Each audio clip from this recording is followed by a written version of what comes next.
my God. United 175, New York. We have some problems over here right now. We might have a hijack over here, two of them. What are those people gonna do? Yeah, stop all departures. Pentagon just got hit. Don't say that. God damn, I can't even protect my NCA. Welcome to another video, and welcome to all new viewers. At the end of this video, if you find this and other content on this channel of interest to you, please consider supporting us by subscribing to the channel. It's absolutely free.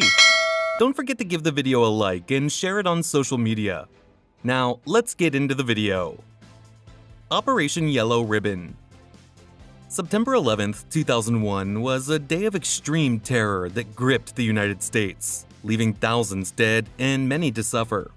4 commercial planes were hijacked with the intention to crash them into populated buildings. 2 were crashed into the World Trade Center Twin Towers in New York.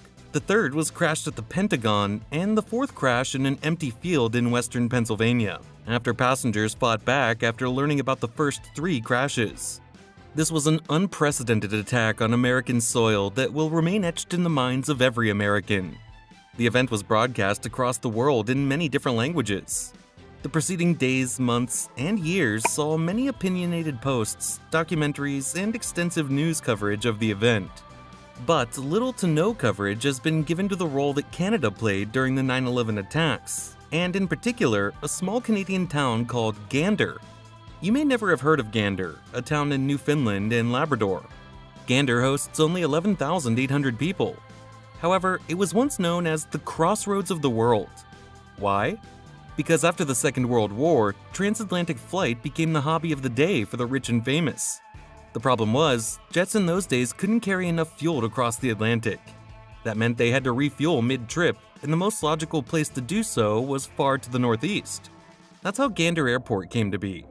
After airport technology advanced, Gander Airport faded entirely from importance and became more of a local airport. That is, until September 11th, 2001. When the first plane hit the Twin Towers, Canada snapped into action. Transport Canada opened its Situation Center just 19 minutes later. Canadian airspace was shut down to all non-essential flights, such as Army, police, and medical, for the first time ever, in a massive security undertaking dubbed Operation Yellow Ribbon. There were still hundreds of flights in the air, including over the Atlantic and Pacific Oceans. Those that had passed the halfway point, or point of no return, were ordered to continue. The others were diverted back. Still, planes were entering Canada at a rate of 1 or 2 per minute. Of approximately 500 flights bound for the US at the time, close to 240 would land at 17 different airports across Canada. Every single one was ordered grounded at the nearest available airports. Military airports were included. Every plane landed safely, every passenger was screened and housed for as long as necessary. In total, between 225 and 240 aircraft were diverted to airports across the country. There were 33,000 passengers and crew on those planes, and everyone was a suspect. Passengers were put up in hotels, camps, and schools, while many residents opened up their homes to house and feed stranded passengers. Now, remember Gander? Gander, the town of 11,800? Back then, it was less than 10,000. Despite that, Gander International Airport took in 28 wide-bodied airplanes. In total, that was over 6,600 passengers and crew. How? People of Gander opened their homes, churches, schools, gyms, and camps as makeshift shelters. Local pharmacists worked tirelessly to fill prescriptions for many who could not access their luggage. The hockey rink was transformed into a massive refrigerator to store food. Homeowners refused to charge their unexpected guests, though some chose to send money later. Then Mayor Claude Elliott was later quoted as saying, "What we consider the most simple thing in life is to help people. You're not supposed to look at people's color, their religion, their sexual orientation. You look at them as people." Elliott remained mayor for another 6 years before retiring in 2017.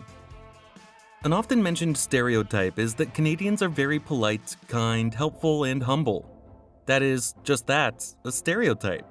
Sometimes though, when things get really bad, everyone becomes the Good Samaritan.